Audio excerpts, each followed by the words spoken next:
Sir আপনারা কোথায় যাচ্ছেন? আমরা অজানার উদ্দেশ্যে রওনা দিয়েছি। এখন আসলে যাব কোথায় সঠিক জানি না, তবে একটা নির্দিষ্ট জায়গা আমাদের জন্য নির্ধারণ করা আছে, যা আমাদের সেখানে গিয়ে ক্যাম্প ফায়ার করতে হবে এবং আমাদের নির্দেশনা অনুযায়ী তা খুঁজে বের করতে হবে। আমরা হলাম টুর্নিকেট উপদল 27 লিটার স্কিল মধু হই হই মধু হই হই আরে বিষ হাওয়াইলা ভালোবাসার দাম দিলাম। আরে ওই যাবে নিচে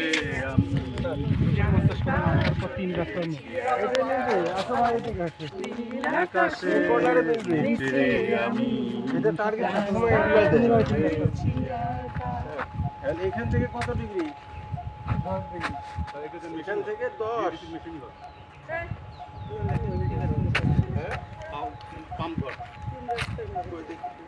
পুনরায় কিন্তু স্যার ওটাও 3 রাস্তার মধ্যে যেহেতু ওই কাগজটা এই লোহার স্কেলটা এখানে থাকলে তো মিলবে না, জ্বলে যাচ্ছে হ্যাঁ 10 বলতে হালকা একটু এ পাশে, ঠিক আছে? তাহলে আমরা এই যে ওইখানে ওই যে টমেটো তুলতেছে ওইখানে যাবো। 500 কত? একদম হাঁটো হিসাব করে নিও, হিসাব করে নিও। ফিল্ডুট একটাই করতে একটাই চোখ বন্ধ করি খালি আশেপাশে দেখতে হবে কি আছে আর লিখতে হবে। আর কিছু না। এটা কি